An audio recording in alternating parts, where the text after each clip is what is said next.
بسم الله الرحمن الرحيم الحمد لله رب العالمين والصلاة والسلام على سيدنا وحبيبنا وقرة عيوننا محمد رسول الله صلى الله عليه وعلى آله وصحبه وسلم. Chers frères et sœurs, assalamu alaikum wa rahmatullahi ta'ala wa barakatuh. Comme vous savez, la fin du mois de Ramadan est proche et imminente. Bientôt une nouvelle lune, un nouveau mois, une nouvelle saison, une spirituelle, Inch'Allah. Mais il n'est pas encore trop tard pour tirer profit du bien qu'Allah nous offre en ce mois béni. Les portes du paradis sont encore ouvertes, les portes de l'enfer sont encore fermées, les diables rebelles encore enchaînés.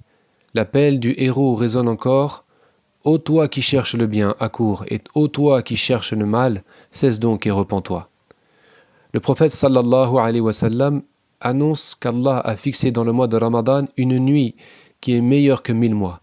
Celui qui a été privé de ses bienfaits a été privé de tout bien. Il nous reste encore une nuit impaire de ce mois pour veiller, chercher et nous préparer à trouver, Inch'Allah, cette nuit, Laylatul Qadr. On rapporte à ce sujet que Aïcha radiyallahu anha, l'épouse bien-aimée de notre prophète bien-aimé sallallahu alayhi wa sallam, lui avait demandé: Ô messager de Dieu, si jamais je sais quelle nuit est Laylatul Qadr, que devrais-je dire? Il répondit: Quli Allahumma innaka afuwun tuhibbul afwa fa'fu anni. Allahumma, ô mon Dieu, tu es celui qui efface les fautes. Tu aimes le pardon, efface de moi mes fautes. Hadith rapporté par At-Tirmidhi radiyallahu anhu. On peut imaginer que Aïcha radiyallahu anha avait posé cette question au prophète sallallahu alayhi wa sallam lors des 10 derniers jours d'un mois de Ramadan. Je ne dis pas comme celui-ci, parce que chaque mois de Ramadan est unique et différent des autres. Chaque mois de Ramadan renouvelle miraculeusement la descente des dons inépuisables d'Allah. Essayons de nous mettre dans la position et dans la disposition de celles qui demandent pour pouvoir écouter et apprendre auprès de celui qui répond et enseigne. Alayhi salatu wassalam. Il faut savoir en effet poser les questions pour être instruit. Aïcha anticipe et va au-devant du bien pour mieux s'y préparer. Elle formule une espérance, une attente, une aspiration à partir d'une hypothèse bénéfique, en prévoyant la plus belle des possibilités. Elle dit: si jamais je sais quelle nuit est Laylatul Qadr, que devrais-je dire? Ce faisant, Aïcha nous montre l'exemple et nous permet, par son intermédiaire, d'être bien guidés et orientés par le prophète sallallahu alayhi wa sallam, le prophète de la miséricorde, qui transmet selon l'inspiration divine ce qui est le plus utile et le plus bénéfique pour le serviteur. Quel miracle! Allah nous ordonne de l'invoquer et de prier, et il nous apprend comment le faire. Le prophète nous enseigne l'intention, la méthode et la finalité de la prière et de l'invocation. Aïcha se demande ce qu'elle devrait dire. Elle demande comment et quoi invoquer. Quelle prière spécifique elle devrait adresser à Allah. Elle demande dans quelles conditions spirituelles elle devrait se disposer pour espérer recevoir le bien escompté en cette nuit bénie. Elle cherche la disposition du cœur avant même le choix des mots, avant même l'espoir d'être exaucée et d'obtenir ce qu'elle désire. Aïcha désire d'abord apprendre ce qui l'aidera à manifester l'état de recueillement et le lien de dépendance à l'égard du Seigneur des mondes. Car, dit le prophète sallallahu alayhi wa sallam, Ad-du'a huwa al-ibada.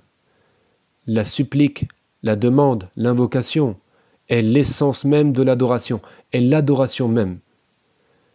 Pourquoi? Parce qu'elle manifeste la pure servitude de l'adorateur. Elle manifeste son besoin extrême, sa pauvreté radicale face à la seigneurie d'Allah et vis-à-vis de sa générosité infinie. Telle est la finalité première de l'invocation et de la supplique, de la demande, de la dua. Reconnaître et attester que notre propre état de pauvreté vis-à-vis de l'absolu, vis-à-vis du riche, al-Ghani, qui se suffit à lui-même, celui qui se passe de tout et dont rien ni personne ne peut se passer, ne serait-ce que le temps d'un clin d'œil. On pourrait en rester là, car celui qui réalise vraiment cette disposition de dépendance et de retour à Allah a réalisé sa nature primordiale, sa fitra. Il a honoré le pacte éternel avec le Seigneur des mondes lorsqu'il leur demanda « Alastu bi rabbikum » qalu bala shahidna. Ne suis-je pas votre Seigneur? Ils dirent « Certes, nous l'attestons ». Dans ces conditions, l'objet de la demande apparaît presque superflu. On n'a plus besoin de rien en dehors d'Allah. On est pleinement satisfait. Allah seul suffit réellement. Hasbunallah wa ni'mal wakil. Allah seul nous suffit et quel excellent garant et protecteur. Toutefois, la miséricorde d'Allah est si grande qu'elle répond également aux besoins ultérieurs de compréhension. Il s'agit de demander, de savoir qui demande, le serviteur, et à qui on demande, le Seigneur, puis de savoir ce que nous devons demander, et enfin de savoir, et là, le prophète l'enseigne, sallallahu alayhi wa sallam, et en fait il enseigne qu'il faut demander, il enseigne qui nous sommes, et il nous enseigne à qui nous demandons. Il faut savoir ce que nous devons demander, et enfin savoir ce que nous disons quand nous demandons. Essayez de comprendre ce que nous disons quand nous demandons. Mais cela, comme vous le voyez, c'est la dernière étape, ou peut-être l'une des dernières étapes du processus et des aspects de la dua. La conscience du but accompagne et aide la dissolution du cœur, la transformation du cœur, la purification du cœur. Et les paroles prophétiques ont cette vertu de purifier, d'éclairer la compréhension, d'illuminer le cœur pour favoriser cette transformation extérieure et intérieure. Et c'est probablement le sens de cet autre hadith, ad-du'a mukhul ibada. La dua, la supplique, la demande, l'invocation, est le cerveau de l'adoration. Mukh, le cerveau, la cervelle de l'adoration. En passant par le cerveau, la compréhension de la demande, des sens de la prière, du contenu de la demande, elle peut aider la concentration sur le but pour préparer et pour favoriser la réalisation de l'adoration sincère d'Allah, de la servitude pure, spontanée, naturelle, qui se passe d'explication, qui se passe de justification, qui se passe de compensation, qui se passe de compréhension rationnelle. Adorer Allah pour lui-même, pour lui-même.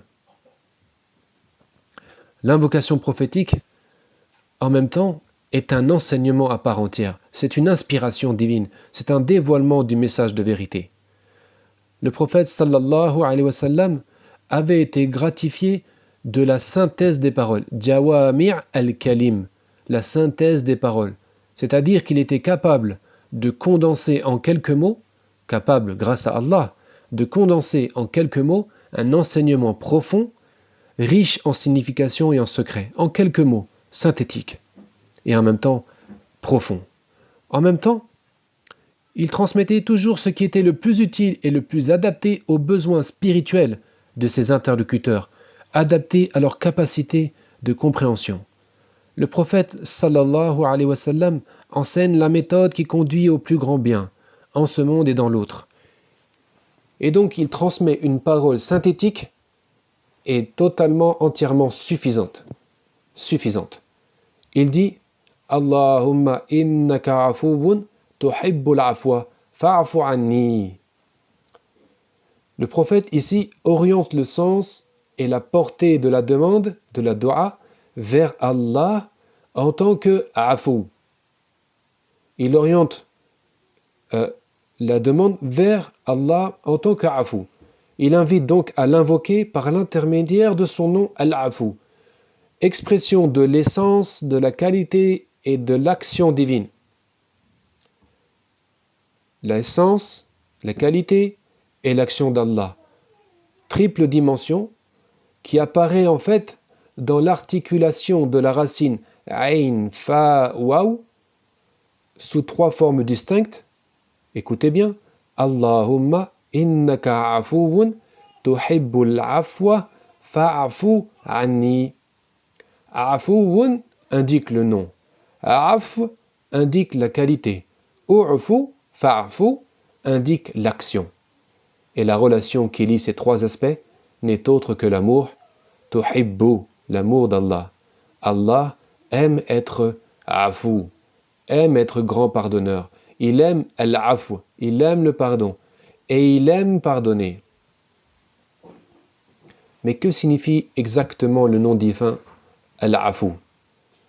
La racine ayn, fa, waw signifie effacer les traces, le superflu, éliminer, renoncer à, pardonner, passer outre.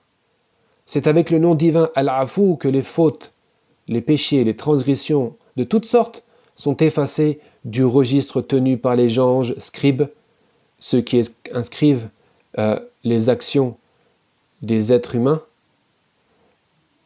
C'est ainsi que les fautes sont pardonnées, et c'est ainsi qu'elles disparaissent à tout jamais du serviteur, par pure miséricorde divine. Le nom Al-Afou est proche du nom Al-Ghafour, mais le premier est plus intense que le second, dans le sens de la langue arabe. Il y a une différence entre la maghfira d'Allah et son afou. La maghfira est synonyme en arabe de sitr, c'est-à-dire qu'elle recouvre et cache les fautes, les laideurs, les imperfections individuelles, tandis que le afou est synonyme de mahou. Il les efface complètement. L'action d'effacer est donc plus intense que l'action de recouvrir. Dans le Coran, cette racine, dans différentes formes et dans différents mots, apparaît plusieurs fois. Par exemple, dans ce verset, وَمَا أَصَابَكُم مِّن مُّصِيبَةٍ فَبِمَا كَسَبَتْ أَيْدِيكُمْ وَيَعْفُو عَنْ كَثِيرٍ. Dans la sourate 42, verset 30. Ce verset peut s'interpréter de deux façons au moins par rapport à l'action du pardon divin. Première interprétation et traduction. Toute épreuve qui vous afflige est le fruit de ce que vos mains ont perpétré, de ce que vos mains ont fait. Et encore, il ne tient pas compte, ya'fou, il ne tient pas compte de beaucoup d'autres méfaits que vous faites. C'est-à-dire que vous auriez été affligé de beaucoup d'autres épreuves en conséquence de vos nombreux autres méfaits, si Allah ne les avait pas pardonnés et effacés. Vous auriez été affligé de beaucoup d'autres épreuves à cause de vos nombreux autres méfaits, si Allah ne les avait pas pardonnés et effacés. La deuxième interprétation et traduction du verset, toute épreuve qui vous afflige est le fruit de ce que vos mains ont perpétré, et nombreux sont les méfaits dont il ne tient pas compte. C'est-à-dire que les épreuves qui vous affligent sont justement l'expression de son pardon. Et c'est par celles-ci, par ces épreuves, qu'il vous purifie de vos nombreux méfaits et qu'il efface vos méfaits. Les épreuves sont le moyen pour effacer vos méfaits. Ces deux interprétations ne sont d'ailleurs pas contradictoires. Par ailleurs, le Coran invite les croyants à exercer cette qualité particulière du pardon. Par exemple, dans le verset qui suit, celui que nous avions cité à propos de la maghfira d'Allah, destiné aux muttaqin, ceux qui se prémunissent par Allah, et qui ont acquis la qualité de la taqwa, notamment par la pratique du jeûne.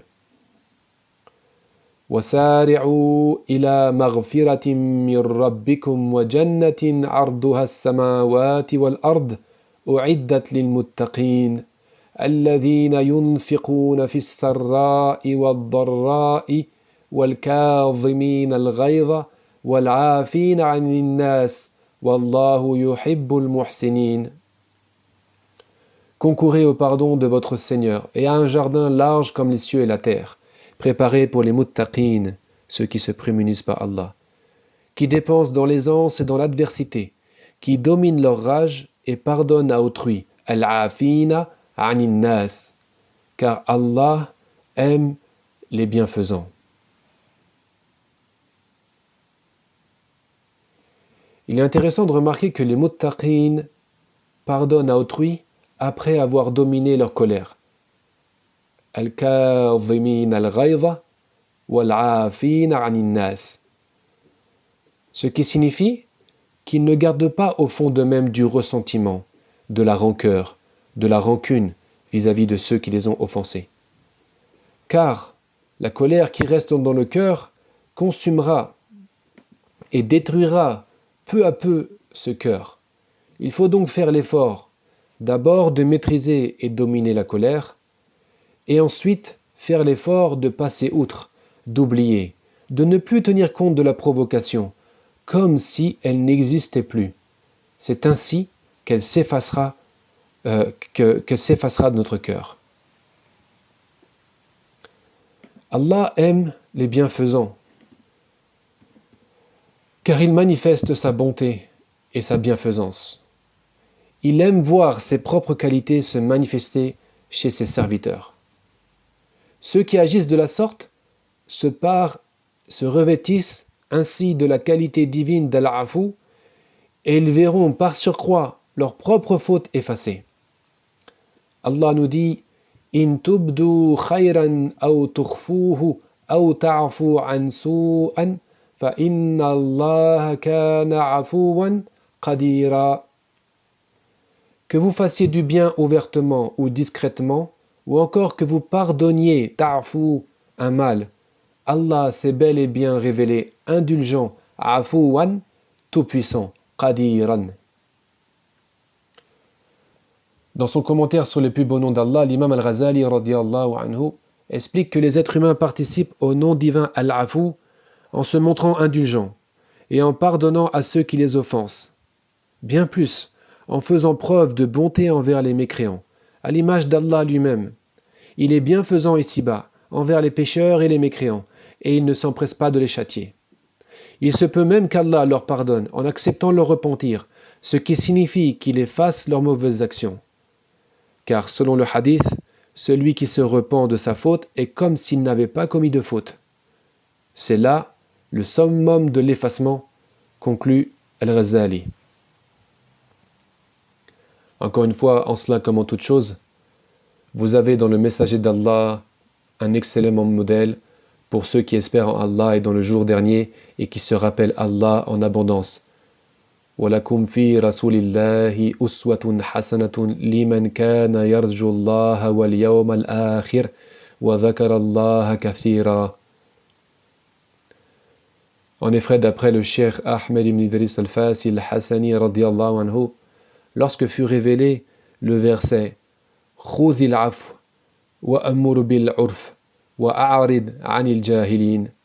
Lorsque fut révélé le verset montre-toi indulgent, ordonne ce qui est conforme à la coutume et détourne-toi des ignorants. Le prophète sallallahu alayhi wa sallam demanda à l'ange Jibril alayhi salam ce que cela signifiait. Après avoir demandé à son Seigneur, Jibril lui répondit Allah t'ordonne de pardonner à celui qui t'a offensé, de donner à celui qui t'a privé et d'entretenir des relations avec celui qui a rompu les relations avec toi. Le prophète alayhi salatu wassalam nous enseigne par son exemple le sacrifice de l'ego, l'effacement de soi, pour servir la volonté d'Allah, pour témoigner concrètement les qualités divines. Ces quelques commentaires, j'espère, permettront de mieux saisir l'ampleur et l'intensité du pardon divin qui efface les fautes du registre du serviteur, qui purifie son âme au point qu'elle devient comme une table rase, comme cette tablette de cire vierge sans aucune inscription qui symbolise la pureté de l'âme à sa naissance. C'est ainsi que grâce à l'action d'Al-Afou, l'être est réintégré, réordonné, régénéré, une nouvelle naissance dans l'esprit, l'âme et le corps. Au-delà des expressions et des conceptions, l'imam al-Qushayri radiyallahu anhu rappelle « Sache que le pardon d'Allah envers ses serviteurs est quelque chose dont la signification profonde ne peut être saisie complètement à l'aide des expressions du langage. Allahumma innaka afouun tuhibbul afwa fa'afu anna. Allahumma innaka afouun tuhibbul afwa fa'afu anna. Allahumma innaka afouun tuhibbul afwa fa'afu anna. برحمتك يا أرحم الراحمين يا رب العالمين وصل اللهم وسلم وبارك على سيدنا محمد وعلى آله وصحبه أجمعين. سبحانك اللهم وبحمدك نشهد أن لا إله إلا أنت نستغفرك ونتوب إليك.